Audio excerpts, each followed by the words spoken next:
السلام علیکم، بسم اللہ الرحمن الرحیم۔ آج ہم سورہ بقرہ شروع کریں گے۔ سورہ بقرہ قرآن پاک کی سب سے بڑی سورہ ہے۔ اس کی آیات کی تعداد 286 ہے اور کلمات 6221 ہیں اور حروف 25500 ہیں۔ سورہ بقرہ کے ابتدائی 16 رکوع پہلے پارے میں، 16 رکوع دوسرے پارے میں اور 8 رکوع تیسرے پارے کے ابتدائی حصے میں موجود ہیں۔ اس سورہ میں کوئی سجدہ نہیں ہے اور ترتیب قرآنی کے اعتبار سے دوسرے نمبر پہ ہے، جبکہ نزول کے اعتبار سے اس کا نمبر 87 ہے۔ اور مدنی دور کے ابتدائی حصے میں یہ سورہ نازل ہوئی، اس لیے اس میں زیادہ تر احکامات ہیں اور یہ قرآن پاک کی سب سے بڑی سورہ ہے۔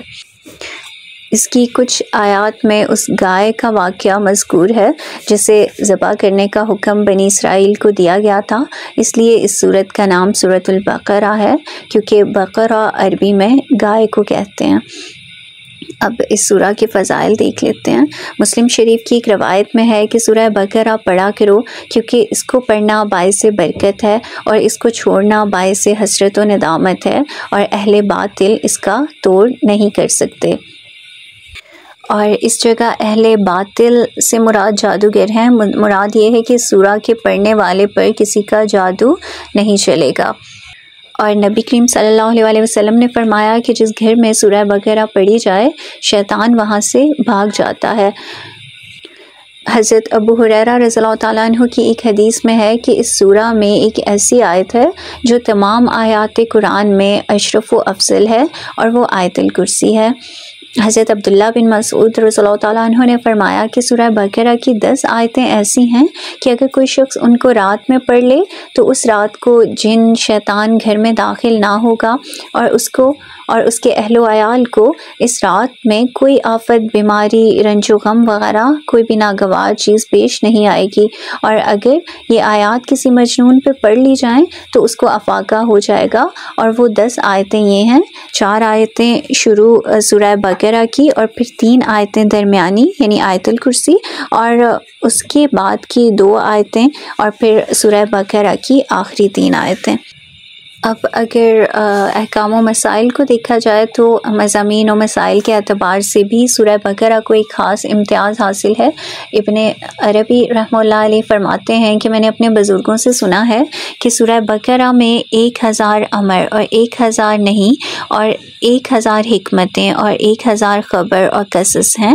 یہی وجہ ہے کہ حضرت فاروق اعظم رضی اللہ تعالیٰ عنہ نے جب سورہ بقرہ کو تفسیر کے ساتھ پڑھا تو اس کی تعلیم میں 12 سال خرچ ہوئے، اور حضرت عبداللہ بن عمر رضی اللہ تعالیٰ عنہ نے یہ سورہ 8 سال میں پڑھی۔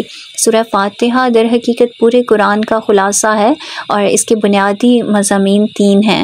اول، اللہ تعالیٰ کی ربوبیت یعنی پروردگار عالم ہونے کا بیان۔ دوسرے، اس کا مستحق عبادت کا مستحق ہونا اور اس کے سوا کسی کا عبادت کے لائق نہ ہونا۔ اور تیسرے، ہدایت کی طلب۔ سورہ فاتحہ کا آخری مضمون صراط مستقیم کی ہدایت طلب کرنا ہے، اور در حقیقت پورا قرآن اس کے جواب میں ہے کہ جو شخص صراط مستقیم چاہتا ہے قرآن میں ہی ملے گا۔ اس لیے فاتحہ کے بعد پہلی سورہ جو ہے وہ سورہ بقرہ رکھی گئی، اور اس کو ذالک الکتاب سے شروع کر کے اس طرف اشارہ کر دیا گیا کہ جس صراط مستقیم کو تم ڈھونڈتے ہو وہ یہ کتاب ہے۔ اس کے بعد اس صورت میں اول ایمان کے بنیادی اصول یعنی توحید، رسالت، آخرت اجمالی طور پہ، اور صورت کے آخر میں ایمان مفصل بیان فرمایا گیا، اور درمیان میں ہر شعبہ زندگی، عبادات، معاملات، معاشرت، اخلاق اور اپنے ظاہر و باطن کی اصلاح کے متعلق ہدایات کے بنیادی اصول اور ان کے ساتھ بہت سی جزئیات بیان ہوئی ہیں۔ انشاءاللہ اگلی کلاس سے باقاعدہ سورہ بقرہ کا ترجمہ اور تفسیر شروع کرتے ہیں۔ صدق اللہ العظیم۔